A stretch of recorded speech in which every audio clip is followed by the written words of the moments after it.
Uttaranchal university BTech spot admission and seminar April 20 ఆదివారం hotel కోనార్ Khammam. మరిన్ని వివరాలకు ఈ కింద నంబర్లను సంప్రదించండి. పెళ్ళైన తర్వాత భర్తను చంపడం ఓల్డ్ ఫ్యాషన్. పెళ్లి కుదరగానే కాబోయే భర్తల్ని కాటికి పంపించడం ఇప్పుడు న్యూ ఫ్యాషన్. ఎస్, ఇప్పుడు ఇదే ఫాలో అవుతున్నారు. పెళ్ళైన తర్వాత పరాయి మగాళ్ళ మోజులో పడి భర్తలను చంపుతున్న ఘటనలు రోజు చూస్తూనే ఉన్నాం. ఇప్పుడు పెళ్లికి ముందే కాబోయే భర్తను చంపించేందుకు ప్లాన్ చేసింది ఓ కిలేడి.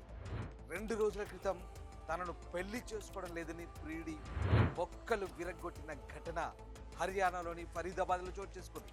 ఇప్పుడు కూడా అదే ప్రాంతంలో ఇష్టం లేని పెళ్లి చేసుకోలేక ప్రియుడితో కలిసి కాబోయే భర్తకు స్పాట్ పెట్టిన ఘటన తీవ్ర కలకలం రేపుతోంది. ఫరీదాబాద్ ప్రాంతానికి చెందిన గౌరవ్కు ప్రియా అనే యువతితో పెళ్లి నిశ్చయించారు పెద్దలు. ఏప్రిల్ 15న ఎంగేజ్మెంట్ జరిగింది. 19న వివాహ తేదీని కూడా నిర్ణయించారు. పెళ్లికి తక్కువ సమయం ఉండడంతో 2 కుటుంబాలు వివాహ సన్నాహాల్లో మునిగిపోయాయి. కానీ పెళ్లి కూతురు ఏం చేస్తుందో అన్నది మాత్రం వాళ్ళు గమనించలేకపోయారు. అయితే పెళ్లి కూతురికి అంతకు ముందే మరో యువకుడితో ప్రేమ సంబంధం ఉంది.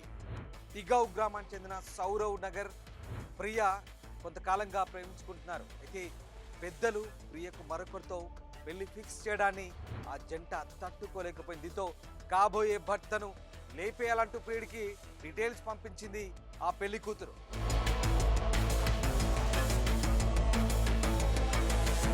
ఫరీదాబాద్ ప్రాంతంలో సరిగ్గా పెళ్లికి 2 రోజుల ముందు అంటే ఏప్రిల్ 17న బయటకు వచ్చిన గౌరవ్పై కొంతమంది అటాక్ చేశారు. కర్రలు రాడ్లతో విచక్షణ రహితంగా దాడి చేశారు. స్థానికులు గుమిగూడలోపే తప్పించుకున్నారు. వెంటనే గౌరవ్ను ఆసుపత్రికి తరలించారు. కాళ్ళు, చేతులు, తలకు తీవ్ర గాయాలు కావడంతో గౌరవ్ పరిస్థితి విషమంగా ఉన్నట్లు వైద్యులు తెలిపారు.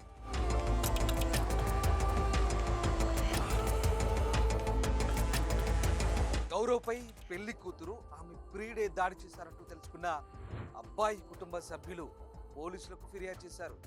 1 రోజుల క్రితం కూడా గౌరవ్ను చంపేస్తామంటూ సౌరవ్ బెదిరించేవాడని, ఆ సమయంలో గ్రామ పెద్దలు మధ్యవర్తిత్వంతో సమస్య పరిష్కారమైందని తెలిపారు. కానీ చివరికి తన కొడుకు ప్రాణాలు తీయాలని చూశారంటూ అతని తండ్రి భయపడిపోయాడు. पूरा मामला है जी, हमारे भतीजे की लगन सगाई 15 तारीख को हुई थी, 4 तारीख चौथे महीना में 15 अप्रैल को। और उस जो लड़की नेहा है जिसके साथ हमारे इस भतीजे का रिश्ता हुआ था, उसका कोई पुराना लफड़ा या बॉयफ्रेंड जो तगाम गांव का सौरभ नागर उस लड़के ने ये वारदात करी है। और उसके साथ अन्य 4-5 आदमी हैं।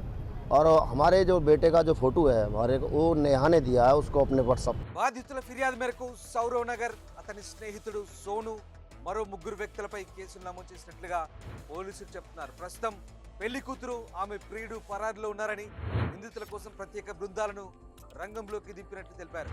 अभी सोतई गांव से हमें शिकायतकर्ता के द्वारा एक लिखित शिकायत प्राप्त हुई है. उसके बेटे के साथ गांव के कुछ बच्चों ने कल शाम को झगड़ा कर दिया था. वो अभी अनकॉन्शियस है, अभी बयान देने के लायक नहीं है, इसलिए उसके फादर की कंप्लेंट को हम रेलिवेंट सेक्शंस में एफआईआर दर्ज कर रहे हैं. ప్రియుల కోసం ఎందుకు ఇంత బరి తెగిస్తున్నారు? ప్రియుడే కావాలనుకుంటే చాలా మార్గాలున్నాయి. మేజర్ అయిన యువతికి తనకు ఇష్టం లేకుండా పెళ్లి చేసే హక్కు ఎవరికీ లేదు. ప్రియుడితోనే జీవితం అనుకుంటే పోలీస్ స్టేషన్, కోర్టు, ఇలా ఎక్కడికి వెళ్ళినా వాళ్ళకు రక్షణ దొరుకుతుంది.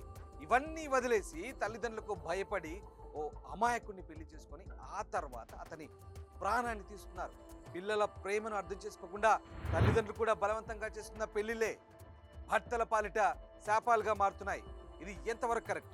మరిన్ని వీడియోస్ కోసం ఛానల్ ని సబ్స్క్రైబ్ చేయండి. లేటెస్ట్ అప్డేట్స్ కోసం వాట్సాప్ ఛానల్ ని ఫాలో అవ్వండి. ఆ లింక్ డిస్క్రిప్షన్ లో ఉంది.